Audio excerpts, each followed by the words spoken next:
ಇಡ್ಲಿ ಹಿಟ್ಟು ಮಿಕ್ಕಿದ್ರೆ ಹಸಿಮೆಣಸಿನ್ಕಾಯನ್ನು ಹಾಕ್ಬಿಡ್ರಿ. ಅರೆ ಅದೆಂಥ ಜಾದು ಆಗುತ್ತೆ ಅಂತ ನೋಡಿ. ಎಲ್ಲರೂ ಕೂಡ ಬಾಯಿ ಚಪ್ಪರಿಸಿ ತಿಂತಾರೆ, ಹೇಳ್ತಾರೆ ವಾ ವಾ ವಾ ವಾ. ನಮಸ್ಕಾರ ಎಲ್ರಿಗೂ, ಇವತ್ತಿನ ವಿಡಿಯೋಗೆ ಸ್ವಾಗತ. ನೀವಿಲ್ಲಿ ನೋಡ್ತಾ ಇದ್ದೀರಾ ತಾಳೆ ಹೂ. ಈ ತಾಳೆ ಹೂವನ್ನು ತಂದಿರ್ತೀವಿ. ಇದು ಒಣಗಿದ ಮೇಲೆ ಅಂದರೆ ಇದನ್ನು ಮುಡ್ಕೊಂಡ್ಮೇಲೆ ಬಳಸಿದ್ಮೇಲೆ ಒಣಗಿದ್ಮೇಲೆ ಉಪಯೋಗಕ್ಕಿಲ್ಲ ಅಂಥೇಳಿ ಬಿಸಾಡ್ತೀವಿ. ಆ ಥರ ಬಿಸಾಕೋ ಬದಲಿಗೆ ತಾಳೆ ಹೂ ಏನಾದರೂ ಇತ್ತು ಅಂತಂದರೆ, ಒಣಗಿತ್ತು ಅಂದರೆ ಅದನ್ನು ತಗೊಂಡು ಈ ರೀತಿ ಚಿಕ್ಕ ಚಿಕ್ಕದಾಗಿ ಕಟ್ ಮಾಡ್ಕೋಬೇಕಾಗತ್ತೆ. ಈ ರೀತಿ ವೇಸ್ಟ್ ಅಂತೇಳಿ ಬಿಸಾಕುವಂಥ ಎಷ್ಟೋ ವಸ್ತುಗಳನ್ನ ಬಳಸ್ಕೊಂಡು ಸಾಕಷ್ಟು ಉಪಯೋಗಗಳನ್ನು ನಾವು ಪಡೆದುಕೊಳ್ಬೋದು. ನೋಡಿ, ಇಲ್ಲಿ ಚಿಕ್ಕ ಚಿಕ್ಕದಾಗಿ ಈ ಥರ ಕಟ್ ಮಾಡ್ಕೊಂಡಿದ್ದೀನಿ. ನಿಮ್ಮ ಹತ್ರ ಜಾಸ್ತಿ ಇತ್ತು ಅಂತಂದರೆ ನೀವು ಇನ್ನೂ ಜಾಸ್ತಿ ಕಟ್ ಮಾಡ್ಕೋಬೋದು. ಇವಾಗ ಕಟ್ ಮಾಡ್ಕೊಂಡಿರೋಂಥ ಈ ತಾಳೆ ಹೂವನ್ನು ಗ್ಯಾಸ್ ಸ್ಟವ್ ಹತ್ರ ಮತ್ತು ಕೆಲವೊಂದು ಫರ್ನಿಚರ್ ಇಟ್ಟಿರ್ತೀವಿ ಅಲ್ಲಿ ಎಲ್ಲ ನಾವು ಹಾಕ್ಕೊಳ್ಬೋದು. ಸಿಂಕ್ ಕೆಳಗಡೆ ಇದೇನಕ್ಕೆ ಉಪಯೋಗಕ್ಕೆ ಬರುತ್ತೆ ಅಂದರೆ, ಇದರ ಘಮನ ತುಂಬ ಗಾಢವಾಗಿರುತ್ತೆ, ಚೆನ್ನಾಗಿರುತ್ತೆ. ಇದರಿಂದ ಹಲ್ಲಿ ಮತ್ತು ಜಿರಳೆಗಳ ಕಾಟಕ್ಕೆ ನೈಸರ್ಗಿಕವಾಗಿ ಪರಿಹಾರ ಅನ್ನೋದು ಖಂಡಿತ ಸಿಗುತ್ತೆ. ಈ ಒಂದು ಟಿಪ್ ತುಂಬಾ ಉಪಯೋಗ ಆಗುತ್ತೆ.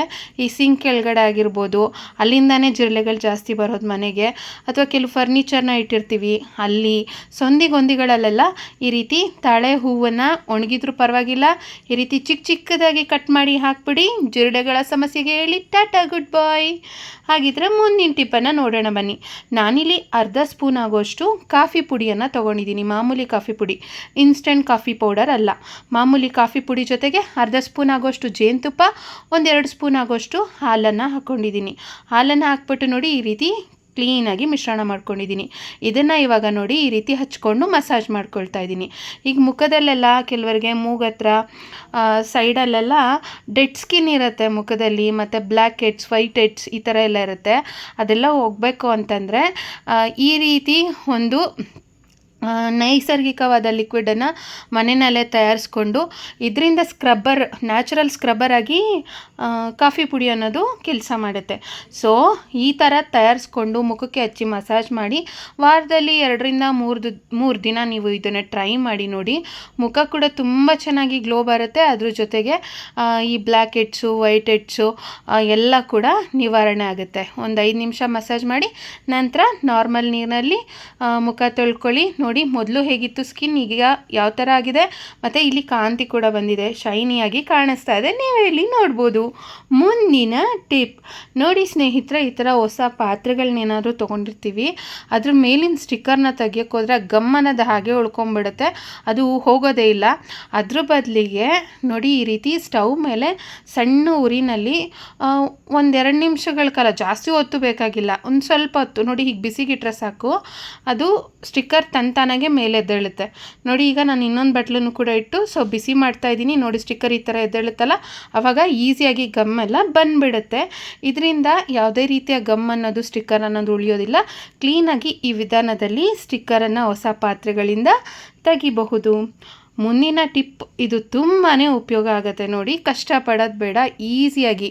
ಈಗ ವಾಶ್ರೂಮ್ನಲ್ಲಿ ಈ ಟೈಲ್ಸನ್ನೆಲ್ಲ ಕ್ಲೀನ್ ಮಾಡೋ ಅಂಥ ಕೆಲಸ ತುಂಬಾ ಕಷ್ಟ ಅಂತೇಳಿ ಅನಿಸುತ್ತೆ ಕೆಲವರಿಗೆ. ಕಷ್ಟನೇ ಇಲ್ಲ, ಈಸಿಯಾಗಿ ಕ್ಲೀನ್ ಮಾಡ್ಕೋಬೋದು. ಮತ್ತು ಹೆಚ್ಚು ಕೆಮಿಕಲ್ನ ಬಳಸೋದು ಕೂಡ ಬೇಡ. ನೀವು ನೋಡ್ತಾ ಇದ್ದೀರಲ್ಲ ನೋಡಿ, ಸೋಪಿನ ನೀರೆಲ್ಲ ಎಗರಿರುತ್ತೆ, ಟೈಲ್ಸ್ ಎಲ್ಲ ಈ ಥರ ಕೊಳಕಾಗಿರುತ್ತೆ ಉಪ್ಪು ನೀರಿಂದ. ಇದನ್ನು ಕ್ಲೀನ್ ಮಾಡಬೇಕು ಅಂತಂದರೆ ಪಟಾಪಟ್ ಅಂತೇಳಿ 5 ನಿಮಿಷದಲ್ಲಿ ಇಡೀ ವಾಶ್ರೂಮ್ನ ಗೋಡೆ ಎಲ್ಲ ಕ್ಲೀನ್ ಮಾಡ್ಕೋಬೋದು. ಟೈಲ್ಸ್ನೆಲ್ಲ ಮೊದಲು ನೀರನ್ನು ಹಾಕ್ಕೋಬೇಕಾಗತ್ತೆ ಗೋಡೆ ಮೇಲೆಲ್ಲ ಸುತ್ತಲೂ ಕೂಡ. ನೋಡಿ, ಎಷ್ಟು ನೀವು ಈಗ ನೋಡ್ತಿದ್ದೀರಲ್ಲ ಎಷ್ಟು ಕಲೆಗಳಾಗಿದೆ, ಕೊಳೆ ಇದೆ ಅಂತೇಳಿ.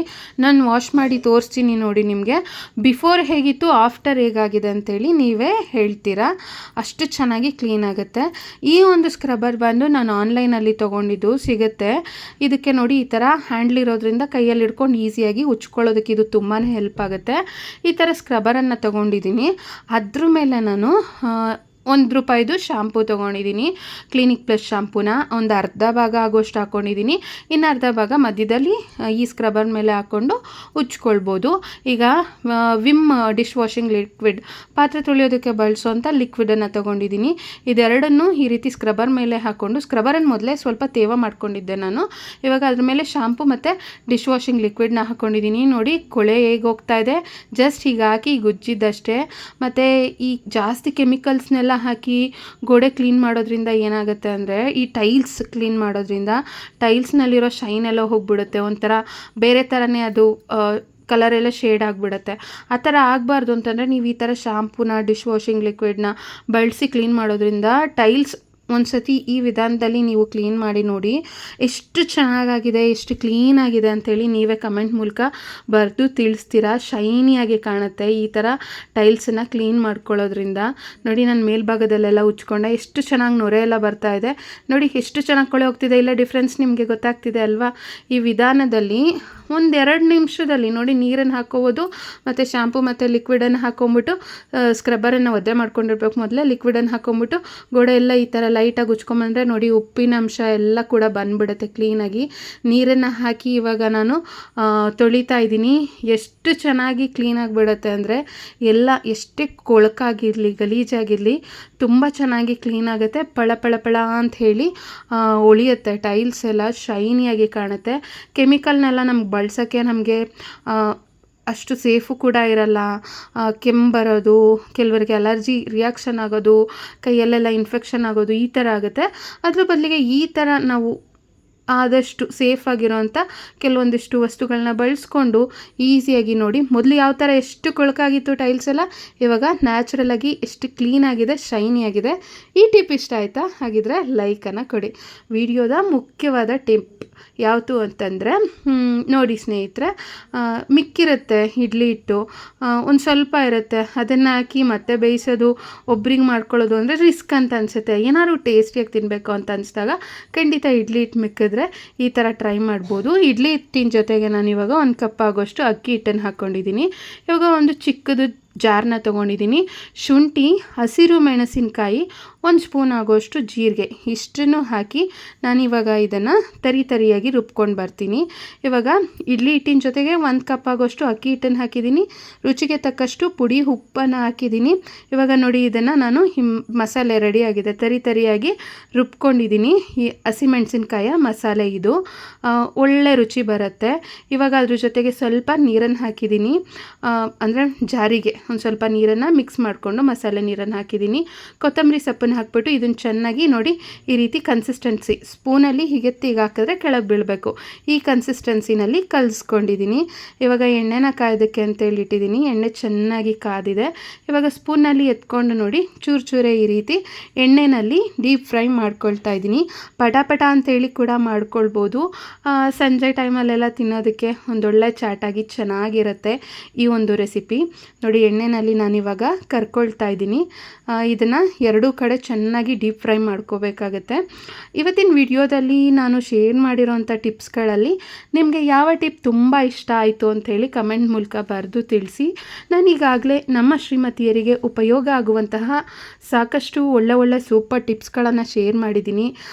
ಯಾರಿನ ವಿಡಿಯೋ ನೋಡಿಲ್ಲ ನೋಡಿ, ಹಾಗೆ ಯಾರೆಲ್ಲ ಚಾನಲನ್ನು ಸಬ್ಸ್ಕ್ರೈಬ್ ಮಾಡ್ಕೊಳ್ದೆ ನೋಡ್ತಾ ಇದ್ದೀರಾ ದಯವಿಟ್ಟು ಸಬ್ಸ್ಕ್ರೈಬ್ ಮಾಡಿಕೊಂಡು ಸಪೋರ್ಟ್ ಮಾಡಿ. ನೋಡಿ ಸ್ನೇಹಿತರೆ, ಇವಾಗ ಡೀಪ್ ಫ್ರೈ ಮಾಡ್ಕೊಂಡಿದ್ದೀನಿ. ಇವಾಗ ಇದನ್ನು ನಾನು ಎಣ್ಣೆಯಿಂದ ತೆಗಿತಾ ಇದ್ದೀನಿ. ನಿಮಗೆ ಬೇಕು ಅಂತಂದರೆ ಕನ್ಸಿಸ್ಟೆನ್ಸಿ ಸ್ವಲ್ಪ ಗಟ್ಟಿ ಮಾಡ್ಕೋಬೋದು. ಅಕ್ಕಿ ಹಿಟ್ಟನ್ನು ಹಾಕಿ ಗಟ್ಟಿ ಮಾಡಿಕೊಂಡು ಈ ರೀತಿ ಚಿಕ್ಕದಾಗಿ ಪಕೋಡ ಥರ ಕರ್ಕೊಳ್ಬೋದು. ನೋಡಿ ನಾನು ಎರಡೂ ವಿಧಾನದಲ್ಲಿ ಮಾಡಿದ್ದೀನಿ, ಬಟ್ ಯಾವುದು ತುಂಬ ಚೆನ್ನಾಗಾಗುತ್ತೆ ಅಂಥೇಳಿ ನಾನು ವಿಡಿಯೋ ಕೊನೆಯಲ್ಲಿ ನಿಮ್ಮ ಜೊತೆಗೆ ಶೇರ್ ಮಾಡ್ತೀನಿ. ಇವೆರಡರಲ್ಲಿ ಯಾವುದು ತುಂಬ ಚೆನ್ನಾಗಿತ್ತು ಅಂಥೇಳಿ. ಇದೇನಿಲ್ಲ, ಸ್ವಲ್ಪ ಅಕ್ಕಿ ಹಿಟ್ಟನ್ನು ಜಾಸ್ತಿ ಹಾಕ್ಬಿಟ್ಟು ಕನ್ಸಿಸ್ಟೆನ್ಸಿ ಒಂಚೂರು ಗಟ್ಟಿಯಾಗಿ ಮಾಡಿಕೊಂಡು ಈ ಬೋಂಡ ಥರ ಅಂದರೆ ಚಿಕ್ಕ ಪಕೋಡ ಥರ ಕರ್ಕೊಳ್ತಾ ಇದ್ದೀನಿ. ನೋಡಿ ಈ ವಿಧಾನದಲ್ಲಿ ಎಣ್ಣೆನಲ್ಲಿ ಹಾಕಿ ಪಕೋಡ ಥರ ಎರಡೂ ಸೈಡು ಚೆನ್ನಾಗಿ ಸುತ್ತಲೂ ಡೀಪ್ ಫ್ರೈ ಮಾಡಿಕೊಂಡು ಎಣ್ಣೆಯಿಂದ ತೆಗೆದಿದ್ದೀನಿ. ಇಲ್ಲ ಅಂತಂದರೆ ನೀವು ಹಿಟ್ಟಿಗೆ ಒಂದು ಸ್ವಲ್ಪ ನೀರನ್ನು ಹಾಕ್ಬಿಟ್ಟು ಕನ್ಸಿಸ್ಟೆನ್ಸಿ ಸ್ವಲ್ಪ ತೆಳ್ಳಕ್ಕಿದ್ರೆ ಈ ಥರ ನೋಡಿ ಕೈನಲ್ಲಾದರೂ ಹಾಕೋಬೋದು. ಇಲ್ಲ ನೀವು ಸೇಫರ್ ನಮ್ಗೆ ಈ ಥರ ಎಲ್ಲ ಫ್ರೈ ಮಾಡೋಕ್ಕೆ ಕಷ್ಟ ಆಗುತ್ತೆ ಅಂದರೆ ಸ್ಪೂನಲ್ಲಾದರೂ ತೊಗೊಂಡು ಒಂದೊಂದೇ ಸ್ಪೂನು ಎಣ್ಣೆಯಲ್ಲಿ ಈ ರೀತಿ ಹಾಕಿ ಕರ್ಕೊಳ್ಬೋದು. ಸೊ ನೋಡಿ ನಾನು ಎರಡೂ ವಿಧಾನದಲ್ಲಿ ಮಾಡಿದ್ದೀನಿ. ಯಾವುದು ತುಂಬ ಚೆನ್ನಾಗಿತ್ತು ಅಂಥೇಳಿ ವಿಡಿಯೋ ಕೊನೆಯಲ್ಲಿ ಶೇರ್ ಮಾಡ್ತೀನಿ. ವಿಡಿಯೋನ ಎಲ್ಲೂ ಕೂಡ ಸ್ಕಿಪ್ ಮಾಡೋಕ್ಕೆ ಹೋಗಬೇಡಿ. ನೋಡಿ ನಾನು ಈಗ ಡೀಪ್ ಫ್ರೈ ಮಾಡ್ಕೊಂಡಿದ್ದೀನಿ. ಕರಮ್ ಅನ್ನೋವಂಥ ತಿಂಡಿ ರೆಡಿ ಆಗಿಬಿಟ್ಟಿದೆ. ಇದೆರಡಕ್ಕೂ ಕಂಪೇರ್ ಮಾಡಿ ನೋಡಿದ್ರೆ ನೋಡಿ ಸ್ಪೂನಲ್ಲಿ ಹಾಕ್ತೀವಲ್ಲ, ಅಂದರೆ ಹಿಟ್ಟನ್ನು ಸ್ವಲ್ಪ ಕನ್ಸಿಸ್ಟೆನ್ಸಿ ತೆಳ್ಳಗೆ ಮಾಡಿರ್ತೀವಲ್ಲ, ಇದೇ ತುಂಬ ಕ್ರಂಚಿಯಾಗಿ ಸಖತ್ತಾಗಿರುತ್ತೆ. ರುಚಿ ಅನ್ನೋದು ಸೂಪರಾಗಿರುತ್ತೆ. ಖಂಡಿತ ಟ್ರೈ ಮಾಡಿ. ಬೋಂಡ ಥರದ್ದು ಕೂಡ ಚೆನ್ನಾಗಿರುತ್ತೆ. ಬಟ್ ಕಂಪೇರ್ ಮಾಡಿ ನೋಡಿದ್ರೆ ಈ ವಿಧಾನದಲ್ಲಿ ಮಾಡೋದು ಸಖತ್ತಾಗಿರುತ್ತೆ. ಖಂಡಿತ ಸಂಜೆ ಟೀ ಟೈಮ್ಗೆ ಈ ಒಂದು ತಿಂಡಿಯನ್ನು ಇಡ್ಲಿ ಹಿಟ್ಟು ಮಿಕ್ಕಿದ್ರೆ ಇನ್ನು ಮುಂದೆ ಹಸಿರು ಮೆಣಸಿನ್ಕಾಯಿ ಮಸಾಲೆನ ರುಬ್ಬಾಕಿ ಮಾಡಿ ನೋಡಿ, ಸೂಪರಾಗಿದೆ ಅಂತ ನೀವೇ ಕಮೆಂಟ್ ಮೂಲಕ ಬರೆದು ತಿಳಿಸ್ತೀರಾ. ಹಾಗಿದ್ರೆ ಇವತ್ತಿನ ವಿಡಿಯೋ ಇಷ್ಟ ಆಯಿತಾ? ಲೈಕ್ ಕೊಟ್ಟು ಶೇರ್ ಮಾಡಿ. ಮುಂದಿನ ವಿಡಿಯೋದಲ್ಲಿ ನಮ್ಮ ಶ್ರೀಮತಿಯರಿಗೆ ಉಪಯೋಗ ಆಗುವಂತಹ ಇನ್ನಷ್ಟು ಒಳ್ಳೆ ಸೂಪರ್ ಟಿಪ್ಸ್ಗಳನ್ನು ಶೇರ್ ಮಾಡೋದಕ್ಕೆ ನಾನು ಮತ್ತೆ ಬರ್ತೀನಿ. ಅಲ್ಲಿವರೆಗೂ ಎಲ್ರಿಗೂ ಬಾಯ್ ಬಾಯ್, ಟೇಕ್ ಕೇರ್. ಎಲ್ರಿಗೂ ಶುಭವಾಗಲಿ. Thank you all. ತುಂಬು ಹೃದಯದ ಧನ್ಯವಾದಗಳು.